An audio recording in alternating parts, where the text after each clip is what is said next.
लड़ाई साल याद रखिए,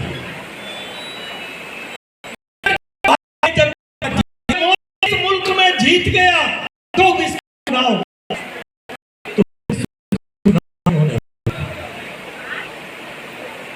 हमारे चंद्रराम जी उठ के चले, बहुत जय भीम, संविधान जिंदाबाद। यहाँ बहुत दलित समाज के लोग बैठे, क्यों जय भीम? इसलिए कि आज से 80-90 साल पहले बाबा साहब भीमराव अंबेडकर ने कहा था, सब सह लेना, गर्दन कटवा लेना, लेकिन इस मुल्क को कभी हिंदू राष्ट्र मत बनने देना। अगर ये राष्ट्र हिंदू राष्ट्र बन गया तो सबसे बड़ा नुकसान हिंदुओं का होगा। यह कब कहा? 80-90 साल पहले।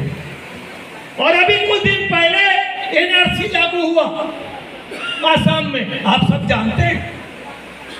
देश भर का अल्पसंख्यक समाज सड़कों पे आया, आसाम में एनआरसी लागू हुआ और आसाम में 19 लाख लोग अपनी नागरिकता साबित नहीं कर सकते। 19 लाख लोग, और उस 19 लाख लोगों में 4 लाख मुस्लिम और 15 लाख हिंदू थे। यानी 80-90 साल पहले जो बात बाबा साहब भीमराव अंबेडकर ने कहा, उस पर मोहर लग गई। इसलिए जय भीम अगर आप बोलते हैं, अगर संविधान जिंदाबाद आप बोलते हैं, तो आप तभी बोल सकते हैं जब नरेंद्र मोदी मुर्दाबाद का नारा लगाएगा। हमारे ही मुल्क में कुछ दलित समाज के लोग हैं जो बोलते हैं हम मोदी के हनुमान हैं। भाई, अगर आप मोदी के हनुमान हैं तो आपको बोलना पड़ेगा भीम, जय भीम मुर्दाबाद। अगर आप मोदी जिंदाबाद कहते हैं तो जय भीम मुर्दाबाद कहना पड़ेगा, और अगर जय भीम आप बोलते हैं तो नरेंद्र मोदी मुर्दाबाद कहना पड़ेगा। इसलिए मैं आपसे कहने आया हूं, ये संवाद नहीं है।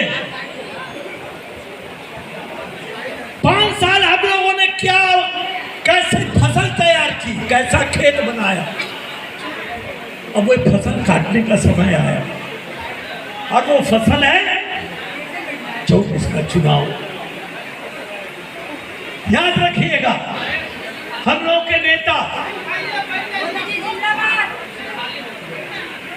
हम लोग के नेता, अरे क्या नहीं,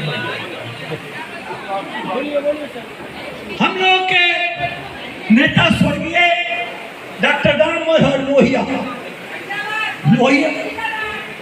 लोहिया कहा करते थे,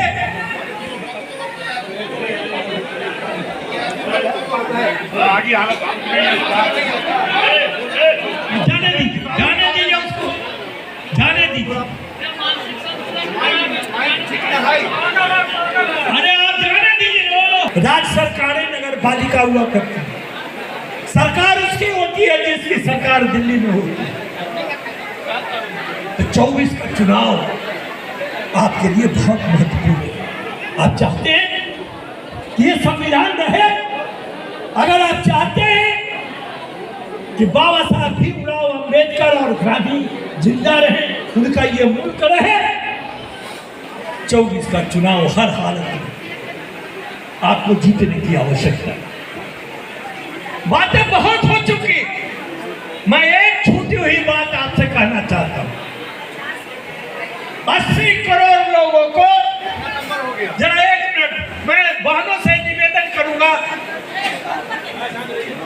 आप किसी के घर में मूसा चूहा चला जाए तो आप देखते हैं पिंजरे में रोटी का टुकड़ा लगा देते हैं। इसलिए लगा देते हैं कि रोटी के लालच में चूहा जाएगा तब वो फंसेगा। रोटी खाने के लिए चूहा जाता है और वो पिंजरे में फंस जाता है। चूहा सोच नहीं सकता है कि ये सारा मुफ्त का रोटी हमको दे क्यों ना। अगर चूहा सोचता कि मुफ्त का रोटी दे रहा है, जरूर इसमें कुछ न कुछ दाल में काला है, तो चूहा नहीं जाता, वो फंसता नहीं। 80 करोड़ लोगों को वो 5 किलो अनाज दे रहा है, वो तो चूहा था। हम तो इंसान हैं, हम सोच सकते हैं कि वो 5 किलो अनाज मुफ्त में क्यों दे रहा।